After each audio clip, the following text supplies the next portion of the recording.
Gone are the days that people can leave work at work and home at home. It's all already so blended that if we're not engaging people from that place, we're not engaging them in the right way. We're actually dismissing a very big part of them. Welcome to Managed Chaos Podcast, where we give you the startup business rundown in less time than it takes for you to get to work. I'm Katrina and I am joined in studio by Ginaly Gonzalez for our last episode about people. I'm so sad. These 4-episode arcs always go by way too fast. Yeah. We cover so much ground and then then it's over before you know it. It is over before you know it. So Ginaly is the founder and CEO of Equivita, a people-first HR strategy firm that helps high-growth teams use technology to amplify human potential rather than replace it. And also a very, very dear friend of mine. So thank you so much for trekking into the city during a heat wave to join us in studio. Thank you for having me. I'm happy to be here, heat wave and all. So this episode is going to be kind of fun, and I have a little personal story, but we're going to talk about moving sort of beyond this idea of equity and inclusivity to an idea of fairness. And I'll tell you a little story. So growing up, I'm the oldest daughter, so obviously was very all things that oldest daughters are, right? So very into school, very into getting straight A's, very into all the things. Shout out to one of my friends who always sends me little things about being an A+ student, right? Because we don't get grades as adults. It's very upsetting. And so when I was growing up, my brother had a learning disability, and he always got more help. My parents would always do more for him. They wouldn't make him really work through stuff, in my opinion, right? As a child, I just felt like it was very unfair. And my dad told me fair is not everyone gets the same. Fair is everyone gets what they need. And as a child, that was so upsetting. But as an adult, I feel like that's actually what we're trying to create in the workplace. Yes. It was a great lesson for your father to push on you at such a young age. And I actually see you adopting it in the workforce on the day-to-day. So Dad, you did good. There you go. Shout out to Dad. Shout out to Dad. But yes, I think it is an important shift in the conversation. And really, fairness was always the goal of inclusion efforts that were being made, were really just to get to a point of fairness. And even in the conversation about your brother and you, from a place of academics, you were both at different starting points. And I think maybe that's what Dad left out in the lesson long ago. It's so important for leaders to understand that people enter the workforce with these differences. And if we as leaders are not looking to really fully understand our people and where they currently are in their life, we're missing a big piece of how to engage them in the right ways and lead a workforce not into burnout, but into thriving, engaged, and active workforce. So what does it look like to start treating this level of fairness as a driver of true innovation rather than just like a PR requirement or the ability to say, well, I did it? The difference between check the box and we actually live fair. What we say we do.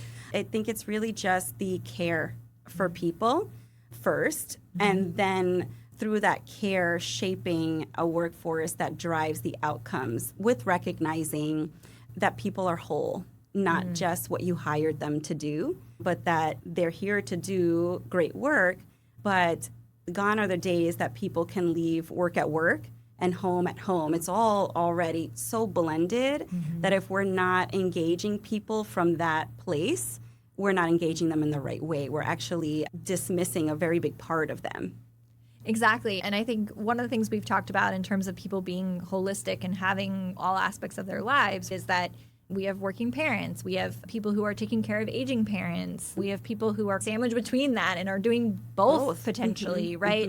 And then are also showing up at work. And all of the things that they're learning and gaining from those experiences are making them actually even better at work potentially, right? Depending on what they're doing and what they're conquering. But we tend to view it as a downside.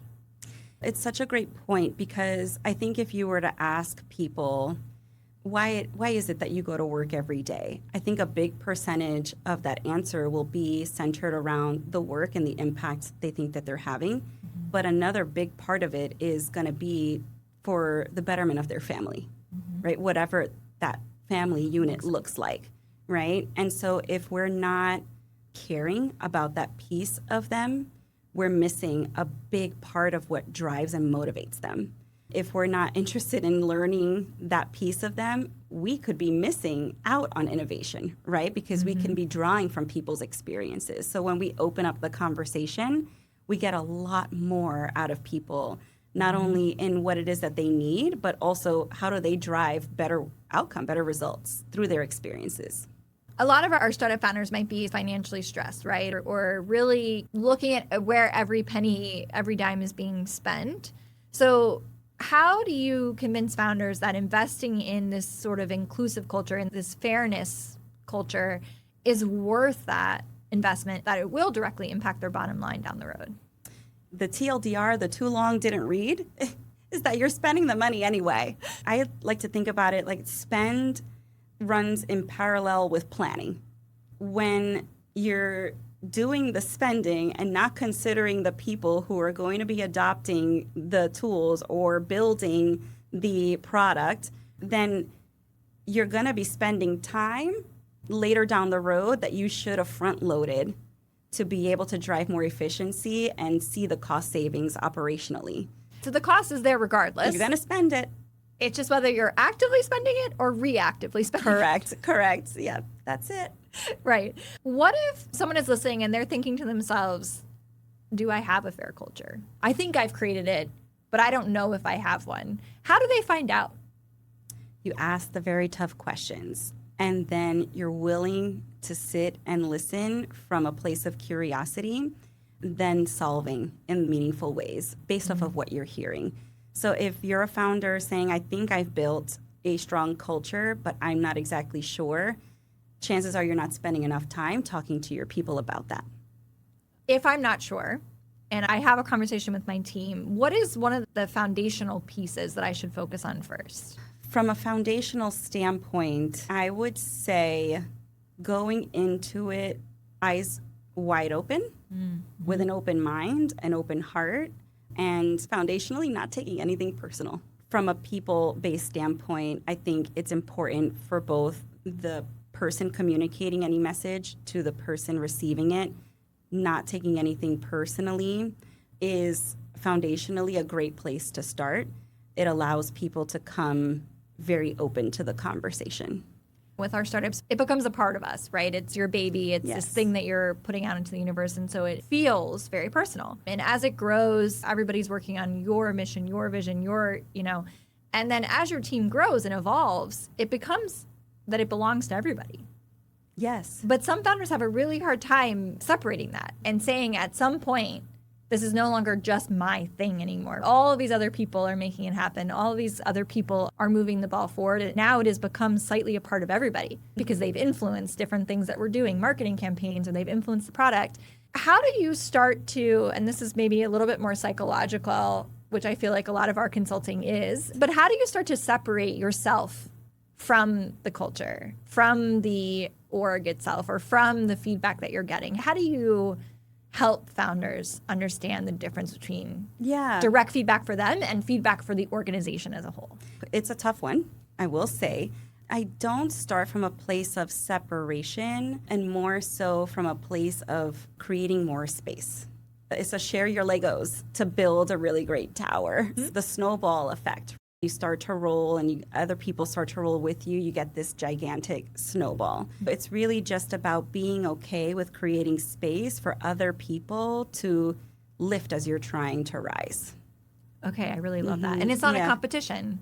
No, it's not a competition. And I think it's okay for founders to learn how to let go a bit while also staying very closely connected. It also starts with building the right team that's going to challenge you in your thoughts, but be anchored to the same shared principles and towards your vision. The vision is still your vision. It's just a matter of how well are you able to communicate that with others to get them excited about building in the same ways, even if their perspective is going to be different from yours, and have very productive conversations around that. One of the things that I think is so important about this concept of fairness, as we have more remote teams, we have more geographically diverse teams, we typically think of fairness as men versus women or different age groups, different races. But in reality, there's also now this new element of I live in Florida versus I live in New York, and the type of benefits that these two separate groups might want could be very different. A transit benefit would benefit New York, but it wouldn't benefit Florida. How do you think about geographical dispersity in terms of fairness as well? I think about it from a place of first understanding the differences across where your existing footprint is, and then what are the policies in which need to run parallel to your existing footprint. And anchoring to some of the states that have more rigor around that really puts you in a good place. It puts you in the place of having folks from other states who don't necessarily have state protections in the same way that other folks from different states would have. It gives you an advantage in the market in those places, while also keeping you compliant in the places that are really checking, that they're really looking at all the boxes. So it puts you in that place. And then what's sustainable over time for you to continue to grow, knowing that you can anchor to policies and not have to constantly refresh them or change them or completely revamp them. Slight changes for improvement year over year, I think, makes sense. But if you're in a place where you're revamping constantly because you're growing in different places you haven't considered, that's where it starts to get a little bit messy and choppy. It's most important for those that are under 50 people in the U.S., right? So they're most likely using a PEO. They don't necessarily have their own things that they've already set up. Each state is so different. You have the outliers, right? Like New York, California, even Massachusetts, right? Boston, I think certain even cities sometimes can have their own rules and their own protections. And so it becomes so much more difficult to keep everything fair. Yep. Yeah. Because cost of living is dramatically different in certain areas, right? It's such a broad consideration, really. It really is very broad, but as long as you're building around what it is that's important to you and your workforce, and then building the nuance in within that from a solid foundation, you're going to be okay to continue and growing and scaling. But it's having that location strategy so you know what's around the corner, what you need to build towards, really does help with that as well. And also what we've talked about over the 4 episodes, the listening. Do your employees really want these benefits, or are you creating benefits that they don't necessarily even want or take part in because they don't apply to them? I had one particular startup, all of their employees were under the age of 26, but they were really focused on long-term disability benefits and other benefits that age of workforce really didn't care about, and they were paying a lot of money for it, but really the only people who cared about it were like the 3 C-suite people who they actually applied to. That's also another level of sort of fairness. You're spending all this energy and effort on something that only applies to a small percentage of your employees. Building systems that give you a good picture of your existing workforce and how it's currently shaped will help you prioritize what should be built first, second, and third that are going to support the growth of your teams. And the most important thing about supporting the growth of your team is that your people are what actually make your idea a reality. Yes. And so this is the last of our 4-part series on people, which are really your most important and most likely your most expensive asset, to be completely honest. Thank you for joining us on this 4-part series. We appreciate you. We will see you on the next episode of Managed Chaos Podcast. Please like, follow, or subscribe wherever you get your podcast.